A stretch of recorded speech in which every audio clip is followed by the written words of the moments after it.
Hey everyone, welcome to 99.6 The Howl for the uninitiated. This is an unedited YouTube vlog discussing everything Arizona Coyotes, and what a gutsy win, what a hard-working, scratching and clawing win by the Coyotes. I'm so glad they bounced right back after that St. Louis game and went back to their Coyotes identity of just using their speed through their neutral zone, chipping in pucks deep past the opposing team's D-man, and just going to work hard on the body. They literally played the same exact game that the Blues played against the Coyotes on Thursday night. So I guess the Coyotes saw what they needed to do to win games, and they brought it against the Toronto Maple Leafs. It's funny how I thought they'd beat St. Louis pretty easily and then run into a hard team and the Toronto Maple Leafs, and with Austin Matthews' homecoming, maybe the emotions and the crowd would have been too much for the Coyotes. But no, they silenced all the Leafs fans at Gila River Arena and just stuck to their game plan, blocking shots and being very tenacious on the puck and on the body, and they get 2 points, 2 huge points. Now they sit 3 points back of the Minnesota Wild.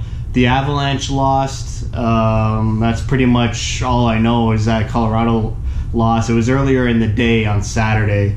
So Coyotes still 3 points back. It was a good bounce back, like I said, and they're going to need to look at this game for their next road trip. They got to go right back at it against the Calgary Flames Monday, another team similar to Toronto, and then 2 huge playoff implication games against Vancouver and Edmonton. So it's great how they have a game in recent memory to look at and see, like, that's how they need to play the rest of the way.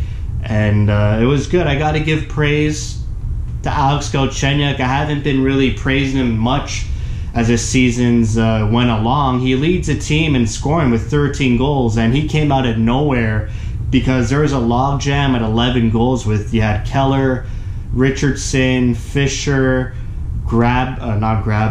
Fisher, Stepan, Richardson, Keller, and Connor Garland.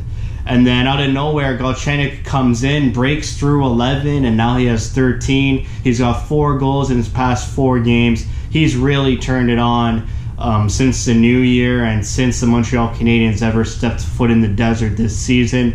So it's great to see Alex Galchenyuk kind of, evening out that Domi trade as the season goes along. Obviously not producing at the same numbers as Domi, but, respectable numbers, leading the team in goals. He's much better than what Domi gave the team last year. So I'm happy. I'll take it.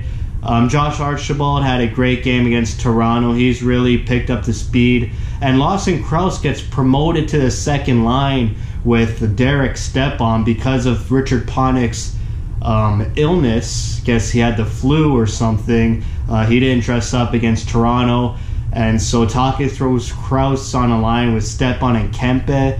And Rick Tocchet kind of threw the whole lineup into a blender just because Richard Panik couldn't play, which I was scratching my head about. I was worried going into the game already, but looking at the lineup, seeing Hinostroza get off Stepan's line, it gave me some bad vibes. Wheel with the 4th line alongside Fisher and Garland. I don't know, I didn't like the line combinations Tocchet used, but it didn't matter. All 4 lines played the same hard, tenacious, on the puck style of play, and they got rewarded. Also want to give praise to Jordan Osterley, who's looking for a contract extension. I'm praising and hoping that Chaka signs him because Osterley stepped it up huge in the new year. I think he has 6 points in his last 7 games. He's got like 4 goals in his past 10 or 15 games. He's just really looking more and more comfortable in the Coyotes jersey, and he's really round out the defense a lot since Jason Demers got injured. So great on Osterley. Him and Lyubushkin look great together. Not sure about him and Connaughton.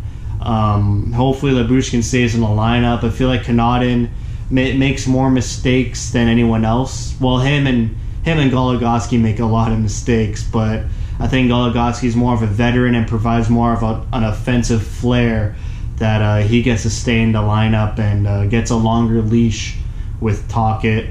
But not much else to say. This is what the Coyotes need to do from game in and game out. This is the Coyotes system. This is what Rick Tocchet expects from his team night in and night out. And they wavered a bit after the bye week with 5 straight losses.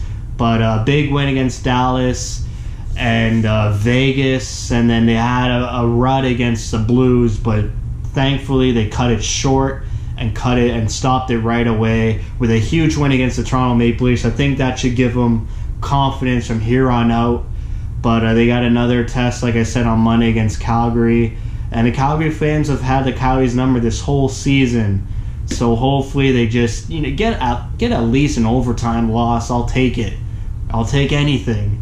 Just don't get absolutely slaughtered like the past 2 games against the Calgary Flames.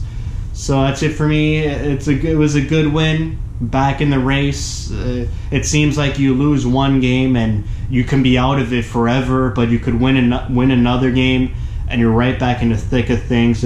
Just the whole race is so up and down. So many inconsistent teams. I'm pretty sure the Avalanche have won like 3 to 4 games in their past 20 games. So it's nice to see the Coyotes are kind of like, trucking along, winning and losing, kind of like the Canucks and the Edmonton Oilers. So we'll see what happens. It's great hockey to watch. All these games are so important.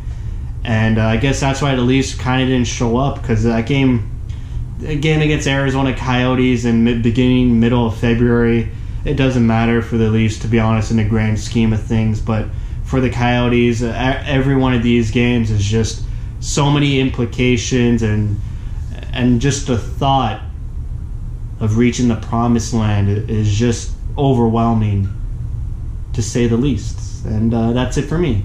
Thank you for watching. Thank you for your support.